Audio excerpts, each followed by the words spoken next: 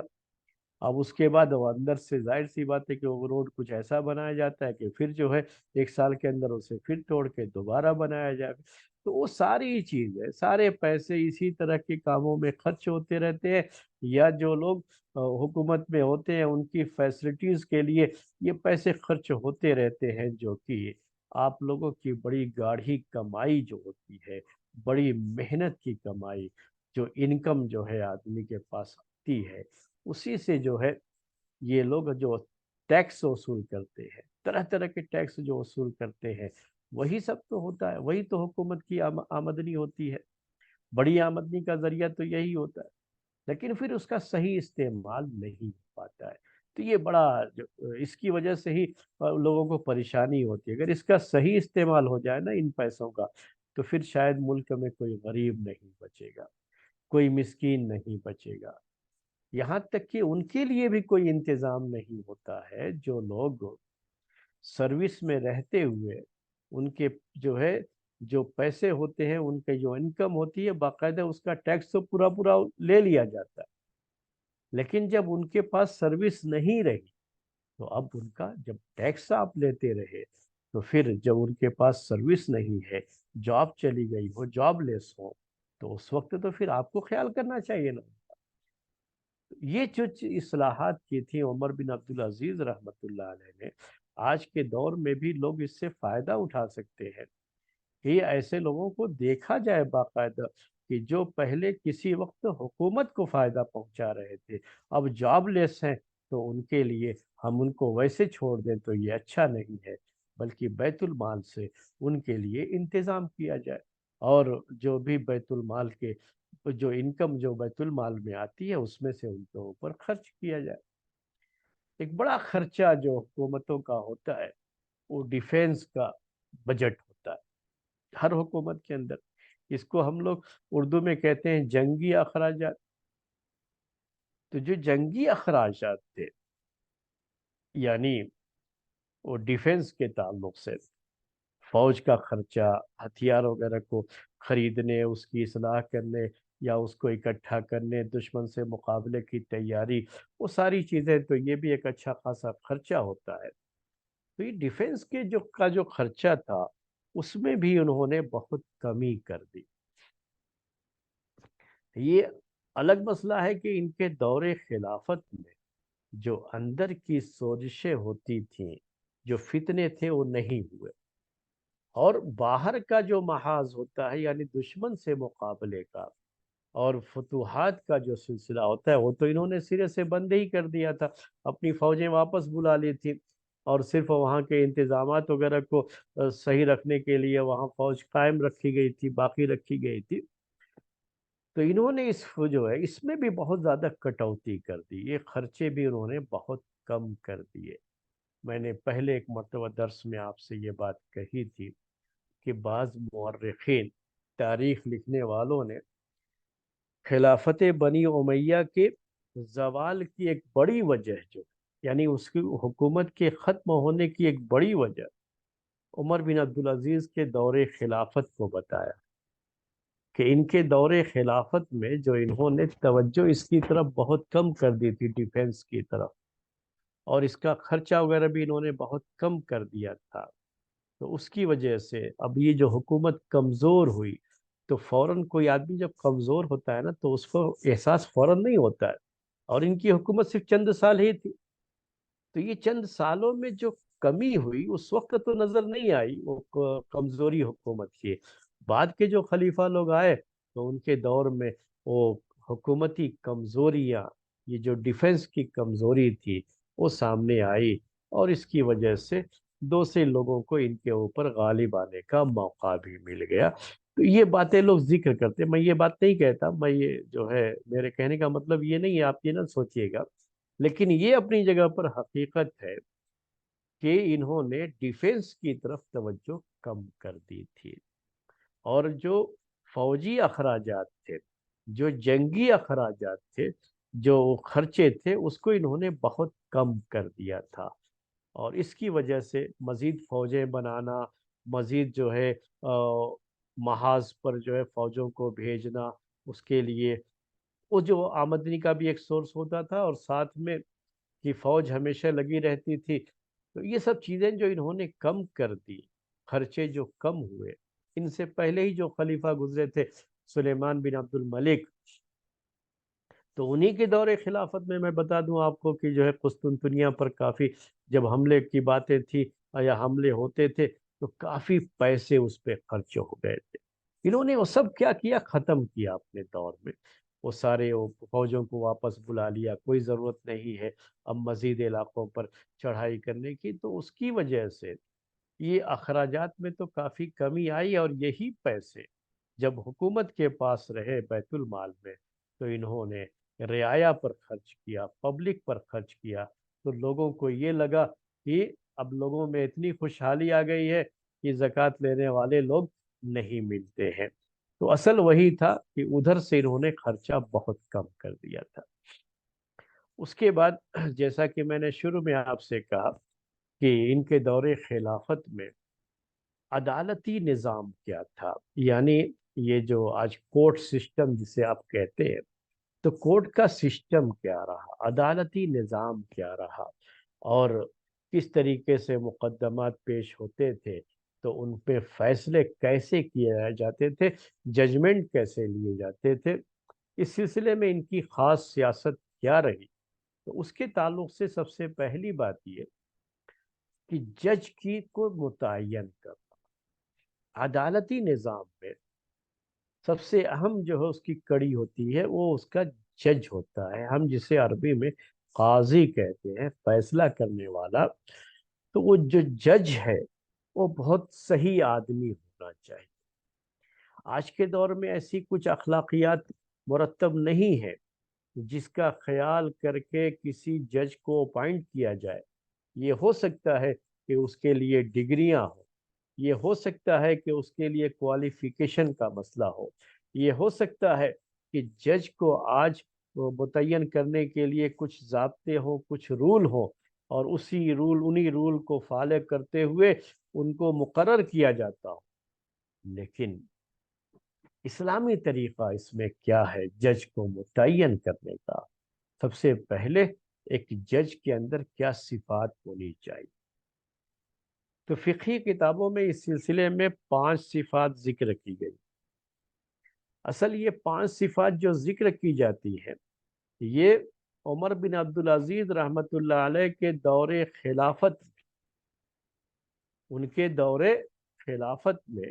انہوں نے جو قاضی کو، جج کو متعین کرنے کے لیے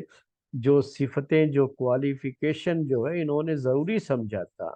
اس کا جو انہوں نے اپنے زمانے میں لوگوں کے سامنے اسے بیان کیا اور اپنی خلافت میں اسے فالو کیا، وہی چیز فقہی کتابوں میں ذکر کی گئی ہے، اور چاروں فقہا کے یہاں، یعنی چاروں امام کہہ لیجئے، یا جو فقہی 4 مذاہب ہیں ان سب کے یہاں جو ہے مشہور جو مذاہب ہیں ان سب کے یہاں بھی یہ ساری صفتیں ذکر کی گئی ہیں کہ یہ قاضی کے اندر پائی جانی چاہیے۔ اب یہ 5 شرطیں، یہ کنڈیشنز کیا کیا ہیں، میں آپ کے سامنے پیش کرتا ہوں۔ سب سے پہلا کیا ہے؟ علم ہونا چاہیے۔ علم کی بات تو آج بھی لوگ کرتے ہیں، خیر وہ ضروری ہے کہ اس کے پاس کیا کیا ڈگریاں ہوں۔ تو آج اصل میں ہمارا علم کا جو مسئلہ ہے نا، وہ کیا رہ گیا ہے؟ وہ ڈگریوں کے اوپر ہے کہ کیا ڈگریاں ہیں، اور ڈگریوں کے لحاظ سے یہ ڈیسائیڈ کیا جاتا ہے کہ ان کے پاس علم کیا ہے۔ حالانکہ ڈگری الگ ہے، علم الگ ہوتا ہے۔ یہ کوئی ضروری نہیں ہے کہ جو ڈگری ہولڈر ہے، چاہے وہ پی ایچ ڈی کی ڈگری رکھتے ہوں یا اس سے بھی اوپر کی کوئی ڈگری رکھتے ہوں، بہت سے ڈگری ہولڈر ان کے پاس وہ علم نہیں ہوتا جو اس سے کم ڈگری رکھنے والوں کے پاس ہوتا ہے۔ تو اسلام میں جو یہ اس کا اعتبار ہے وہ کیا ہے؟ علم کا ہے۔ کیونکہ علم کے بغیر اگر قاضی بن جائے گا، اس کو علم ہی نہیں ہے، تو پھر وہ فیصلہ کیسے کرے گا؟ کیا جہالت کی بنیاد پر کرے گا؟ لا علمی کی بنیاد پر کرے گا؟ تو یہ تو نہیں ہو سکتا۔ تو علم ہونا تو ضروری ہے، اور علم اس کے پاس ہے یا نہیں ہے، اس کا فیصلہ کرنے کے لیے کمیٹی ہونی چاہیے باقاعدہ، اور اس کے لحاظ سے وہ بات جو ہے کہ ان کے اندر قاضی بننے کی صلاحیت، کوالیفیکیشن و علم ہے یا نہیں۔ دوسری اہم چیز ہوتی ہے جج کے صفات میں سے یا شرطوں میں سے حلم عربی میں کہتے ہیں۔ یہ حلم بھی ایک طرح کی جہالت ہوتی ہے، اس کے مقابلے میں اس کو استعمال کرتے ہیں۔ حلم کا مطلب ہوتا ہے کہ بہت جلدی طیش میں نہیں آنا، غصے میں نہیں آنا، اس کے اندر برداشت کرنے کی بڑی صلاحیت ہونی چاہیے، اور کسی بھی چیز کو سنجیدگی سے لینا، بہت ہی باوقار رہنا، سنجیدہ رہنا، بہت جلدی طیش میں غصے میں نہ آنا، یہ صفت بھی ہونا بہت ضروری ہے۔ ویسے بھی آپ جانتے ہیں کہ غصے کی حالت میں فیصلہ کرنے کی اجازت نہیں ہے۔ کچھ حالتیں ہیں اس میں قاضی، جج اسلام میں وہ فیصلہ نہیں کر سکتا، تو اس میں سے ایک ہوتی ہے کہ غصے کی حالت میں وہ فیصلہ نہیں کر سکتا۔ بہت زیادہ اس کو بھوک لگی ہو تو اس وقت بھی، یا پیاس لگی ہو تو وہ کوئی فیصلہ نہیں کر سکتا اس وقت۔ یعنی ایسی کوئی بھی شکل اگر ہو جائے جس میں پورے طریقے سے اس کی عقل اس کے ساتھ نہ ہو، اس کا دماغ کہیں اور بھی اگر لگا ہوا ہو، کسی اور سوچ میں بھی اگر وہ ہے، تو وہ صحیح ججمنٹ نہیں دے سکتا۔ تو یہ صفت رکھی گئی ہے کہ غصے پر قابو رکھنے والا۔ کہتے ہیں کہ کسی کو آپ کو پریشان کرنا ہو یا کسی کو برباد کرنا ہو تو اسے خوب غصہ دلائیے۔ تو ایسے لوگ جو غصے پہ قابو نہیں رکھتے، وہ غصے میں آپے سے باہر ہو جاتے، اور پھر اس کے بعد اول فول کچھ بھی بک دیتے ہیں، کچھ بھی جو ہے، کچھ بھی نہیں سوچتے کہ خود میرا اپنا فیوچر کیا ہوگا، میرے اپنا مسئلہ کیا ہوگا اس کے بعد۔ وہ غصے کی حالت میں سب کچھ جو ہے، اس کے بعد کے کیا مسائل ہیں، ایسا نہیں نہ ہے کہ ابھی جو ہے جو کچھ ہے بس چلو۔ تو غصہ دلا کر کے بھی لوگوں کو بیوقوف بنایا جاتا ہے، اور لوگ بیوقوف بن جاتے ہیں۔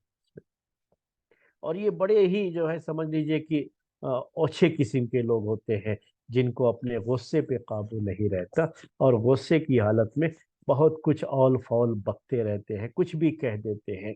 اپنے فیوچر کا کوئی خیال نہیں، آگے چل کر کے کیا مسئلہ ہو سکتا ہے، اس کی وجہ سے اور لوگوں کو کیا پریشانیاں ہو سکتی ہے، یا جو ہے لوگوں کی عزت کے کا مسئلہ کیا ہوگا، خود اپنی عزت کا کیا مسئلہ ہوگا، کچھ بھی جو ہے پرواہ نہیں، بس غصے میں جو بھی آیا اسے بک دیا۔ غصہ ہو گیا قاضی اور ججمنٹ دے دیا، جس کے اوپر غصہ ہوا اس کے خلاف ججمنٹ دے دیا۔ تو یہ چیزیں ہو جاتی ہیں اسلام میں، یہ سب چیزیں نہیں ہیں۔ اور ایک قاضی اور ایک جج کے اندر بھی یہ ضروری ہے کہ وہ اپنے غصے پر قابو رکھنے والا ہو، اس کو حلم کہتے ہیں۔ یہ دوسری صفت تھی اس کی۔ تیسری یہ ہے کہ عفت اور پاک دامنی کہتے ہیں اس کو۔ اس کا مطلب کیا ہے کہ وہ شخص خود اپنی کیریکٹر کے لحاظ سے، اپنی سیرت کے لحاظ سے، چاہے